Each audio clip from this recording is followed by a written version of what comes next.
Of the 9 orbits, Redivivis frightened him the most, for it had gone dark by night, and more so by day.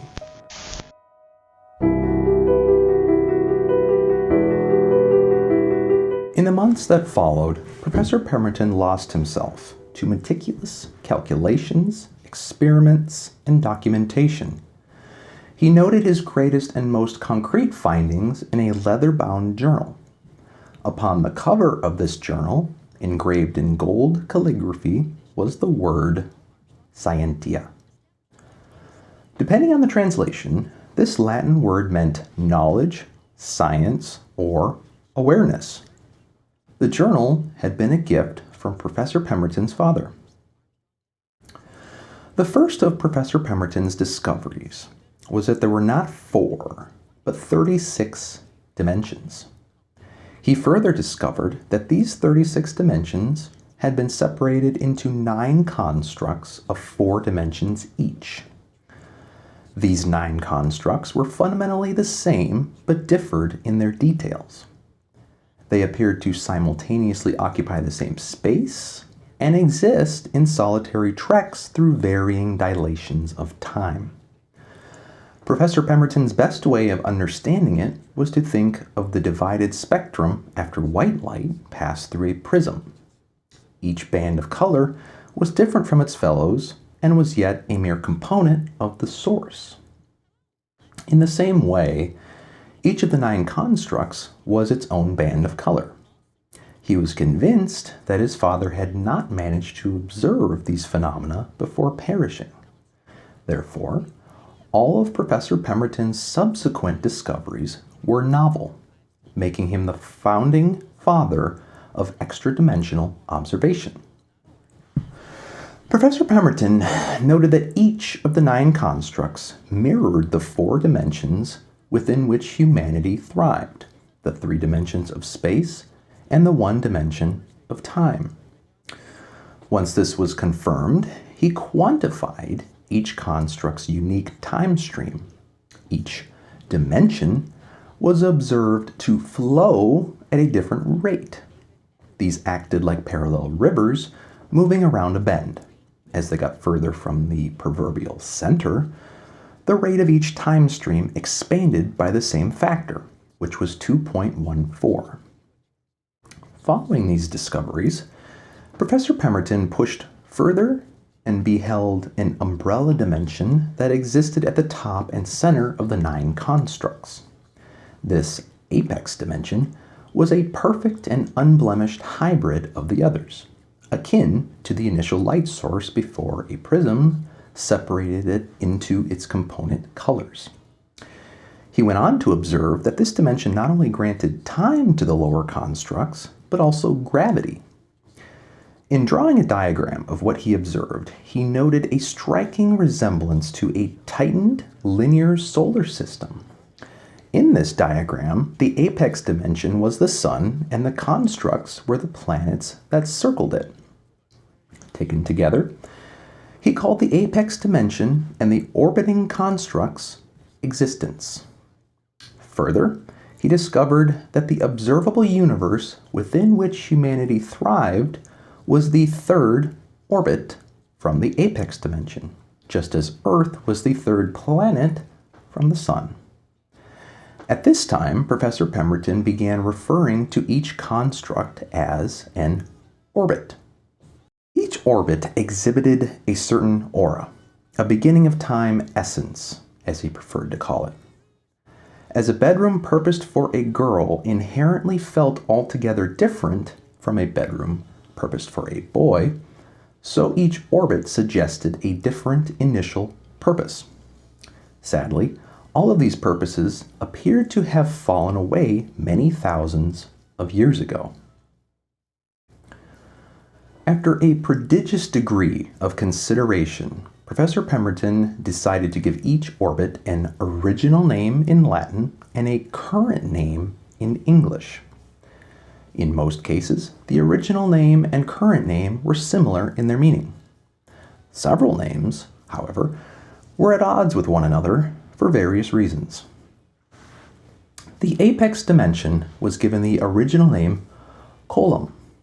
This was Latin for heaven, for Professor Pemberton felt that it was, indeed, heaven itself. As a simplified description for both religious and non-religious observers, he named it the epicenter. The first orbit was given the original name somnum. This was Latin for sleep, for it had been crafted as a realm of rest and peace.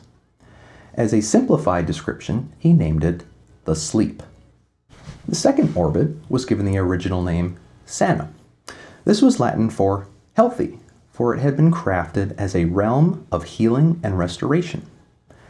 As a simplified description, he named it the infirmary. The third orbit was given the original name Sunabula. This was Latin for cradle, for from it humanity had risen and multiplied. As a simplified description, he named it the cradle. The fourth orbit was given the original name Vigorum. This was Latin for vigor, for it had been crafted as a realm of energy, passion, and heat. As a simplified description, he named it the corona. This name was a cross between the Spanish word crown and the blazing image of the sun's corona during a solar eclipse. The corona of all the orbits demanded its position of power and royalty with a great and furious shout. The fifth orbit was given the original name Intellectus. This was Latin for understanding, for it had been crafted as a realm of learning, introspection, and intellectual pursuits. As a simplified description, he named it the frost. Like the corona, this description was largely based on the orbit's overall climate, but unlike the corona, the frost was generally cold. The sixth orbit was given the original name Validus. This was Latin for strong, for it had been crafted as a realm of strength, speed, and empowerment.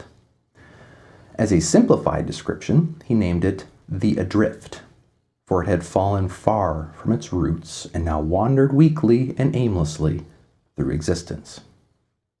The seventh orbit was given the original name Redivivis. This was Latin for recycling, for it had been crafted as a realm of waste redemption. As a simplified description, he named it the shadow.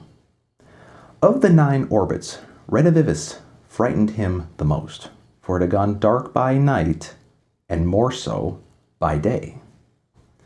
The 8th orbit was given the original name Laquella. This was Latin for speech, for it had been crafted as a realm of communication. As a simplified description, he named it the silence. Exhibiting the starkest contrast with its original self, the orbit had become a place of lurking stillness. The 9th orbit was given the original name Fertilis.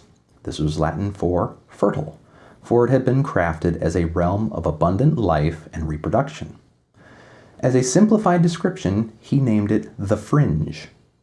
The orbit had gone nearly as dark as Redivivis, though not in the sense of light. It was a twisted place and disturbed his soul.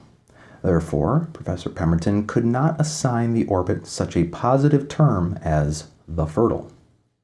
Thus, it was the orbit's location, furthest from the epicenter, that determined its current name.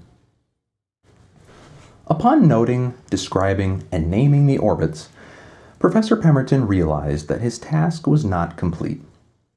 Along with the names of the orbits themselves, which were entire universes, it was important to assign names to each planet within the orbits.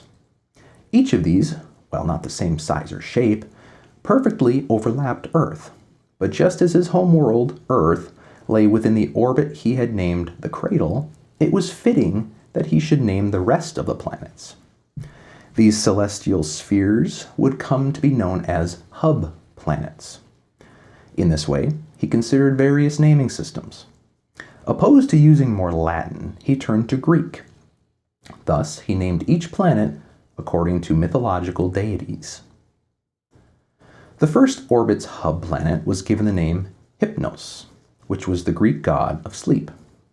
He noted that limbo would serve as an excellent English name for the planet. The second orbit's hub planet was given the name Asclepius, which was the Greek god of medicine and healing. He noted that restore would serve as an excellent English name for the planet.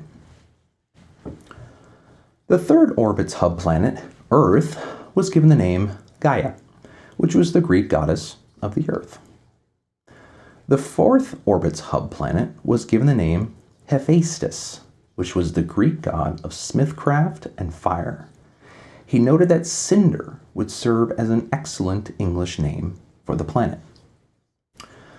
The fifth orbit's hub planet was given the name Boreas, which was the Greek god of the north wind and of winter. He noted that glacier would serve as an excellent English name for the planet.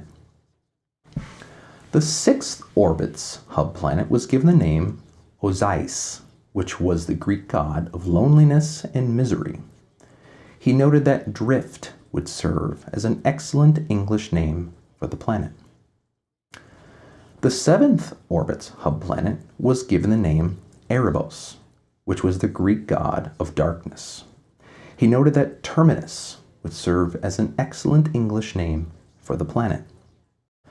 The eighth orbit's hub planet was given the name Harpocrates, which was the Greek god of silence.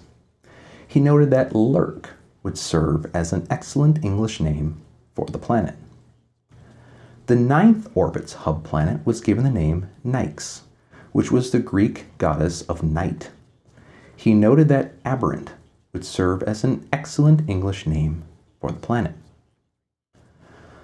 Quite unlike the matter-free void that occupied the space between the 6 discovered planets of the solar system, Professor Pemberton noted that a certain substance filled in the spaces between the orbits. This substance, which he named obus matter, was both infinitely expansive and infinitely thin. The word obus, it must be noted, was Latin for barrier.